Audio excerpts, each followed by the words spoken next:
Iniciamos Economía de Frente desde el World Trade Center, piso 40, desde donde lanzamos la señal hasta Nueva York con Carlos Alberto Martínez y desde la capital de la República Mexicana con Ernesto Fárez Santos Coy.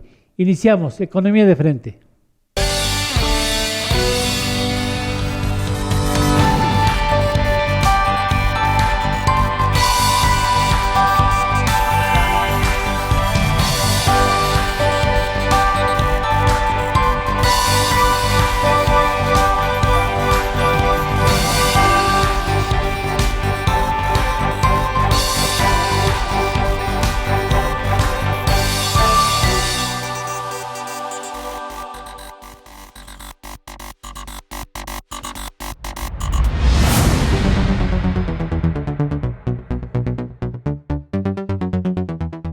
Bueno, vamos ya directamente hasta Nueva York. ¿Cómo estás, Carlos Alberto Martínez? Y en México, ¿Qué tal, Eduardo? Ernesto Fárez Santos Coy. ¿Cómo estás, Carlos? ¿Bien? Muy bien, pues aquí desde la Gran Manzana, en la barra de abogados de Nueva York, previo a el día de mañana y el viernes, es el Congreso Mundial de Abogados, que organiza la Barra Internacional de Abogados, que es un organismo que fundó Winston Churchill y Roosevelt. Y la sede es en Londres.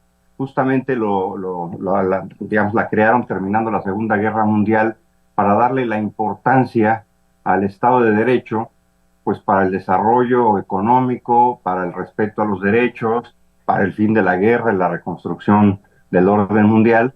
Y bueno, pues ahorita, hace un par de años el foro se llevó a cabo en Madrid, hace 4 años se llevó a cabo en Colombia, y ahora se está llevando aquí en Nueva York, y maravilloso. Fíjate que quien preside la Barra Internacional de Abogados es un español muy connotado, un abogado muy connotado ahí en Madrid, don Javier Cremades, Sí. cuyo despacho es de él y Calvo Sotelo, y Cremades y Calvo Sotelo. Hay que recordar que el presidente que tomó el poder terminando Francisco Franco Sí. fue Calvo Sotelo, en un tiempo breve, y ya después vino Adolfo Suárez y el rey a concretar pues la república en España.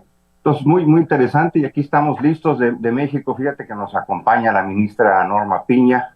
Ah, no me digas. Sí, ya está aquí, se va a llevar los aplausos, yo creo que del foro, porque además esta organización internacional de abogados es un órgano consultivo formal de la ONU, de la organización pues de la ONU, ¿no?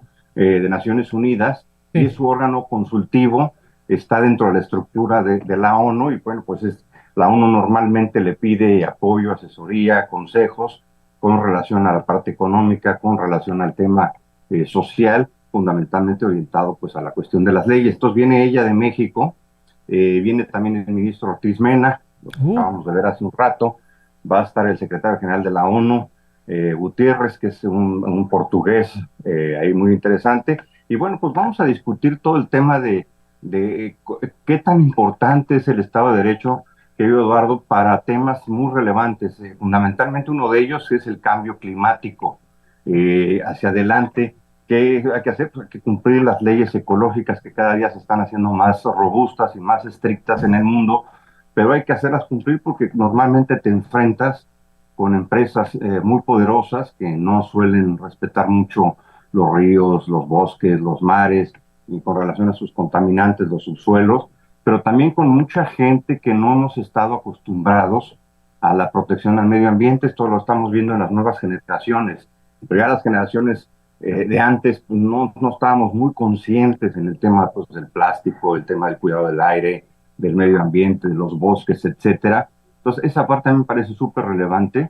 Y otra también muy relevante es el tema de las telecomunicaciones, que nos gusta mucho aquí en tu espacio, pero además con la relación a la inteligencia artificial. ¿Cuál es el tema de la privacidad hacia adelante para el ser humano y si vas o no a regular el tema de la acción e interacción de la inteligencia artificial en las labores humanas, ¿no? Y en cuáles sí, en cuáles no, hasta dónde deberían de ser los límites. Esas partes me interesan, y por supuesto el Estado de Derecho a nivel global. En México es fundamental. Ya ves que la queja cada vez más recurrente en nuestro país es la falta de respeto al Estado de Derecho. Sí. con relación a las inversiones, a los contratos, al marco constitucional, al marco legal. Entonces, bueno, pues va a estar muy interesante. Los jóvenes también tienen un espacio muy padre aquí, los jóvenes abogados hacia adelante. Entonces, un foro muy interesante. Me tocó a mí dar una participación el día viernes. Ahí estaré yo, ahí Tienes echándome una. tienes una distinción aparte, ¿no? De la que no has hablado, por discreto Sí, que eres, pero a mí sí me parece que es muy importante que lo señales no solamente por la distinción que se hace a tu persona, a México, sino también pues digamos, a tu faceta como abogado. sí, que bueno, para que no se me olvide, porque ya ves que me dedico más en la economía, que no se me olvide que soy abogado, sí. Fíjate que de las participaciones que tendrá México en el foro, vienen más de 250 abogados, magistrados, ministros, vienen los expresidentes de Estados Unidos, Obama y Clinton, ambos abogados, etcétera. Habemos 3 oradores, obviamente la ministra Piña, presidenta de la Suprema Corte de Justicia, y el presidente de la Barra Mexicana de Abogados, y yo son a los que Nada consideraron que más, podíamos dar una Nada más. participación, nada porque más. viene gente de Austria, de Italia, de Francia, de Alemania, de España, obviamente de Ecuador, de Colombia, de Perú, de Estados Unidos. Hay muchísimos, pues obviamente es la sede ahorita en Nueva York, y pues llegan más visitantes de Estados Unidos, pero también vienen de Asia, de Japón, de Filipinas, de De África. todo el Está mundo. súper padre el evento, muy interesante. Nos vamos a dedicar 2 días a estudiar, a hablar, a platicar sobre el Estado de Derecho tan importante, sobre todo en estos temas que te digo, la energía, el cuidado del medio ambiente, el cambio climático, los jóvenes, derechos humanos, y la inteligencia artificial, que nos está poniendo un reto Muy monumental importante. enfrente. Sobre Oye, todo ¿cuál va a ser tu tema? Perdón. Mi tema va a ser el Estado de Derecho como promotor del desarrollo económico. Si no hay un marco regulatorio de respeto al Estado de Derecho, no hay crecimiento económico ni desarrollo. Pero eso, pues, digamos, suena muy obvio. Pero donde quiero entrar es a decir, el marco regulatorio debe estar empatado, Ernesto, con el proyecto de desarrollo económico que tenemos, que tienen los países. Si un país quiere ser una economía estatista o socialista, bien, por ellos es decisión de ese país, pero entonces todo el marco legal debe estar en línea con los elementos jurídicos del socialismo, del estatismo. Si un país desea una economía abierta de libre mercado, Sí. pues su marco regulatorio debe estar orientado a libre mercado, porque ese desfasamiento yo lo he encontrado en mis investigaciones, en las conversaciones que tenemos en México, lo tenemos mucho, Bueno. que la ley dice una cosa Y y el el modelo presidente, económico dice no, otra. y el presidente dice otra. Y el presidente dice otra, y luego pues Ernesto y tú lo estarán completamente de acuerdo en que las decisiones económicas financieras se toman muy rápido, en segundos, en días, y la modificación de las leyes Claro, es muy muy lento. lenta, claro. Y además así debe de ser, ¿no? Porque dependen Así del es en todos poder de lados, la Unión, en toda la de la historia. decisión política, etcétera. Y entonces Bien. a veces hay mucho desfase entre la ley y el modelo económico que se quiere establecer. Bueno, creo que tienes un compromiso en algunos minutos más, ¿no? Sí, viene el secretario, digo, perdón, pero viene el secretario general de la ONU, ¿no? Ay, Va a estar aquí en un convivio que tenemos con el presidente de la Barra Internacional de Abogados. te vas a echar un y vamos quién a estar vive. ahí conversando. Bueno, pues Sí, sí. te agradecemos mucho que hayas tenido la gentileza de tomar un tiempo No, para estar encantadísimo. en tu programa haciendo esta distinción y esta información de esta distinción que se hace a México y también, por supuesto, a tu persona y a tu programa. Muchas gracias por haber estado con nosotros, Carlos. Gracias, Eduardo, Ernesto. Gracias. Bueno, maravillosa oportunidad y qué bueno que tuvimos la oportunidad de platicar con Carlos Alberto Martínez. Ernesto. Sí, vaya que sí. Un evento muy importante y qué honrado que nuestro compañero esté Sí. como speaker, como conferencista, Sí. al lado de la doctora Norma Piña y del presidente de la Barra Mexicana de Abogados. Sí, de una distinción muy importante, pero bueno. Es que nuestro auditorio a lo mejor no lo sabe, pero Carlos Alberto tiene nada más 3 doctorados. Sí, sí. Eso era un niño abusadito desde chiquito. Pero bueno. Oye, dime, ¿por dónde quieres comenzar? ¿Economía de Estados Unidos? Economía de Estados Unidos, sí. Sí han salido otra vez nuevos datos que son importantes, Sí. ¿no? Quizás habría que empezar por la producción industrial, Sí. Para el mes pasado, la producción industrial en Estados Unidos volvió a caer, igual que en mayo, 0.5% mensual. Sí. Para hacer una tasa mensual es importante la caída. Llevan dos meses seguidos. La industria está compuesta de la manufactura, la construcción, la minería. Entonces, no forzosamente los tres aspectos o los tres ramos están en negativos, pero pues estamos viendo que sí hay debilidad, ¿no? Estos datos se complementan con los índices de gerentes de compra, que para el mes de junio la manufactura en el índice de gerentes de compra cayó hasta 46 unidades. Con esto se acumulan 8 meses seguidos en el que este indicador está abajo de 50 puntos, que implica contracción en el sector de la manufactura. Y este nivel ya es preocupante, digamos, ya es una señal de que la economía pudiera tender hacia una recesión. Y pues no todos los indicadores están mal. Por ejemplo, el mismo indicador, pero para el sector servicios, subió en un solo mes de 50.3 a 53.9. Muy fuerte el alza, y además arriba de 50 puntos, implica que el mercado interno está fuertísimo. A estos datos podríamos añadirle otros. Los datos que comentábamos la semana pasada del empleo. La agencia ADP reportó que en el sector privado, en el mes de junio, se crearon 497,000 nuevas plazas. Casi 500,000 de plazas en un solo mes en el sector privado en la Unión Americana. Bueno, pues estos indicadores están diciendo que en su conjunto que el mercado interno sigue fuerte. Vuelve a haber un repunte en el mercado interno norteamericano, lo mismo que vimos en enero. Esto ha generado que varios pronosticadores, varios bancos de inversión y empresas de análisis económico estén difiriendo el escenario de recesión para el año entrante. Casi ya nadie contempla que la recesión en Estados Unidos pudiera empezar este año. Cosa que hace 2 o 3 meses, por ejemplo, el Conference Board, en sus reportes de sus indicadores, como el indicador líder, Sí.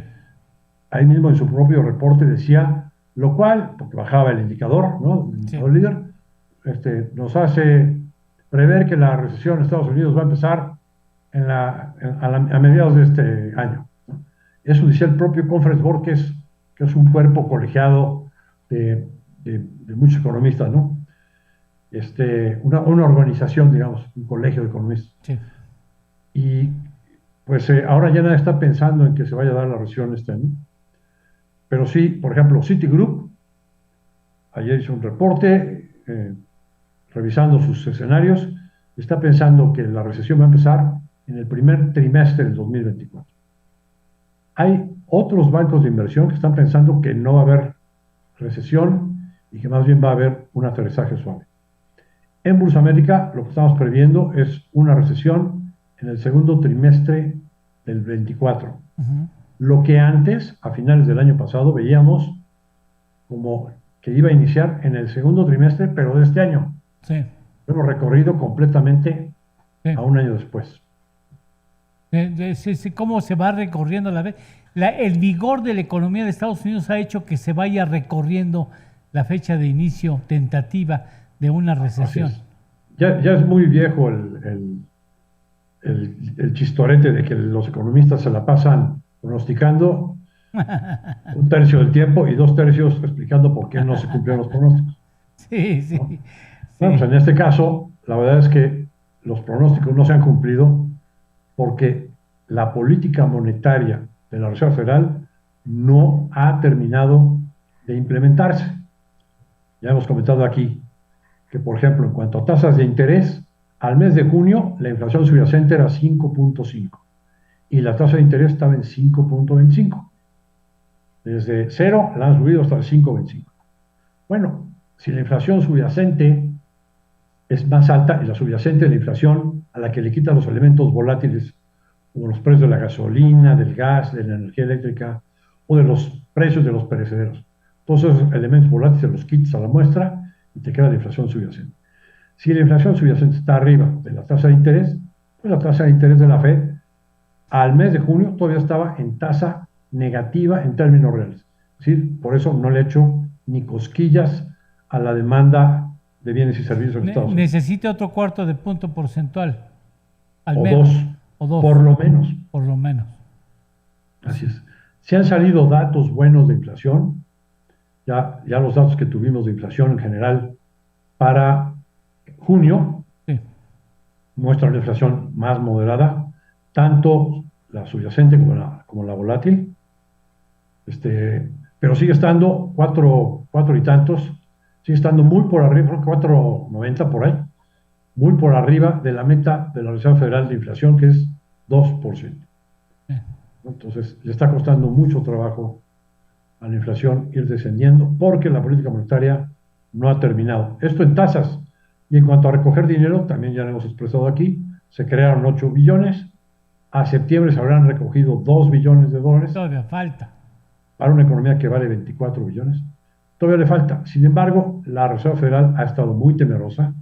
Hubo cuestionamientos en la comparecencia del señor Jerome Powell en el Senado, donde le estuvieron, sobre todo los senadores republicanos, Cuestionando. preguntando, a ver, ¿estás recogiendo dinero? Pues sí, estoy contrayendo la oferta monetaria.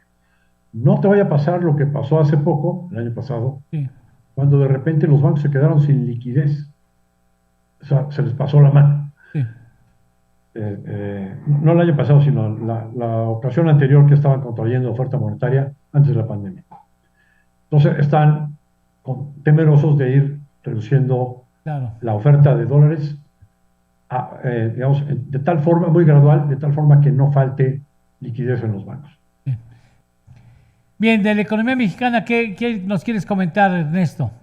Muy bien, bueno, pues con nuestros indicadores oportunos de la actividad económica para México, el IBEM y el IBAM, y otro que le calculamos junto con el Instituto Mexicano de Contadores Públicos, el Índice de Confianza Económica de México.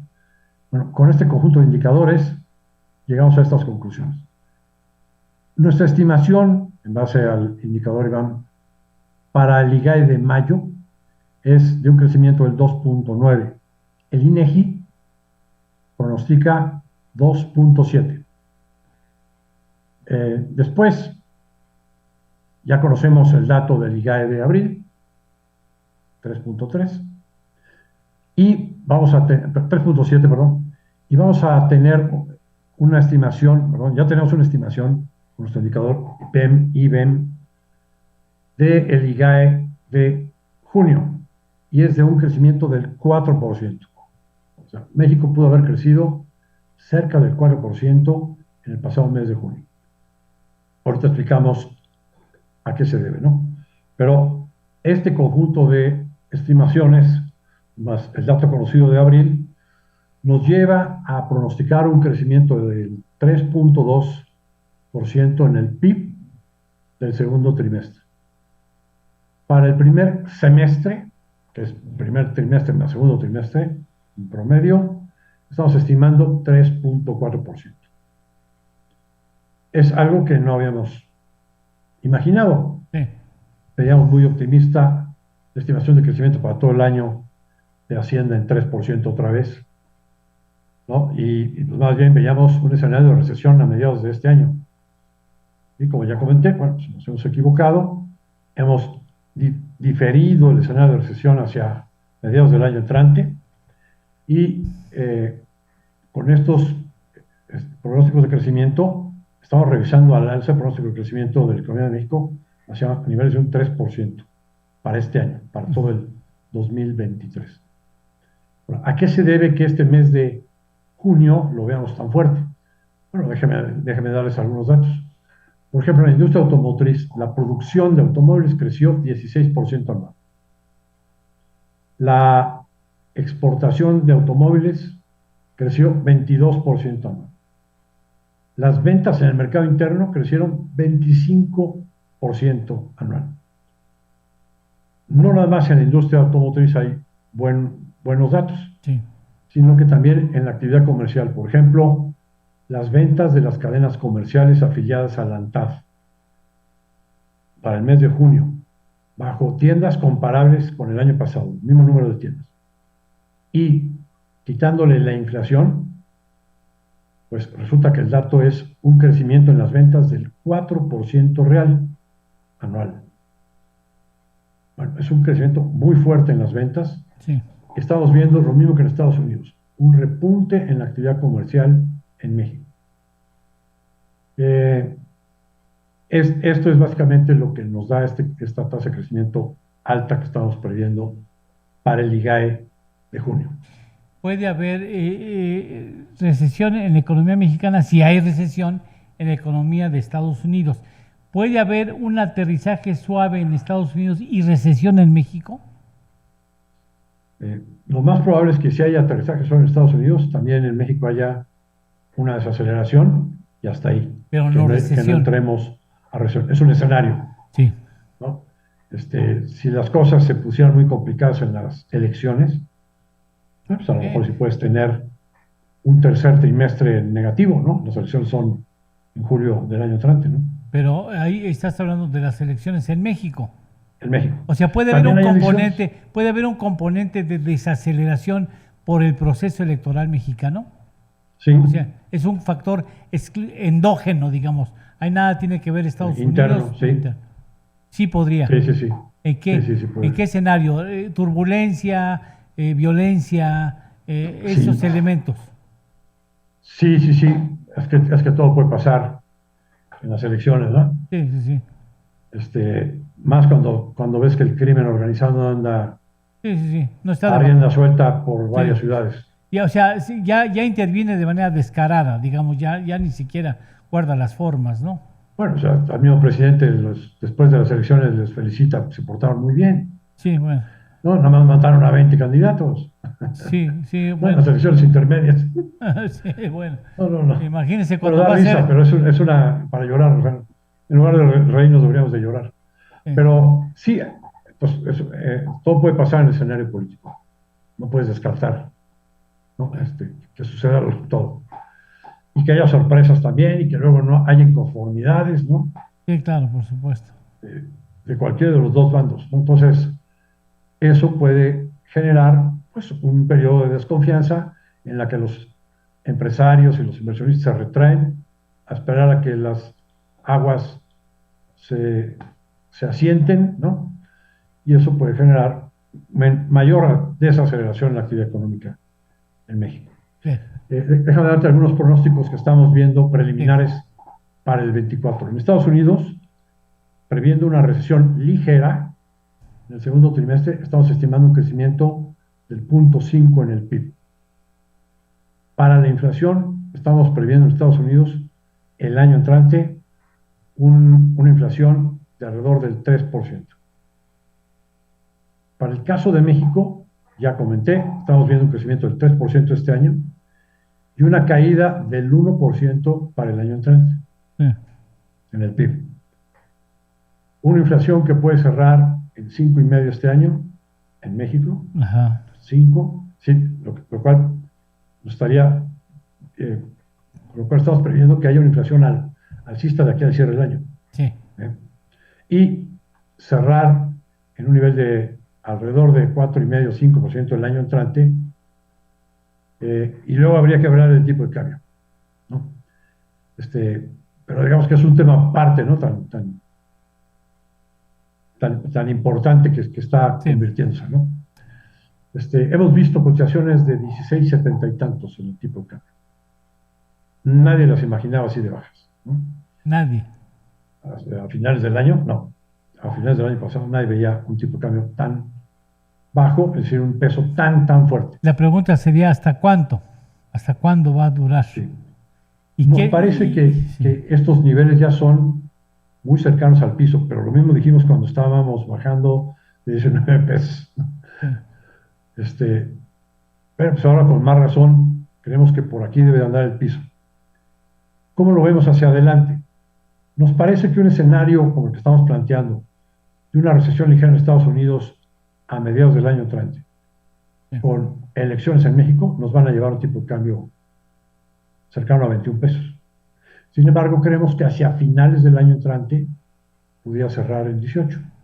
Para este año, creemos que puede estar cerrando entre 17.5, 18. Bien. Ernesto, muchas gracias por haber participado en el programa. Carlos Alberto Martínez, mandamos una felicitación hasta Nueva York. Muchas gracias por estar aquí con nosotros en Economía de Frente, que comprueba una vez más que Economía de Frente es un programa de altura y ya casi no se ve el perfil de entrando la noche en el piso 40 del World Trade Center, que permite estas maravillosas vistas de la ciudad capital en la República Mexicana. Muchas gracias, Ernesto. Gracias a ustedes, que estén bien a todos. Nos vemos la semana entrante. Hasta la próxima semana. Muchas gracias. Dios mediante. Hasta luego.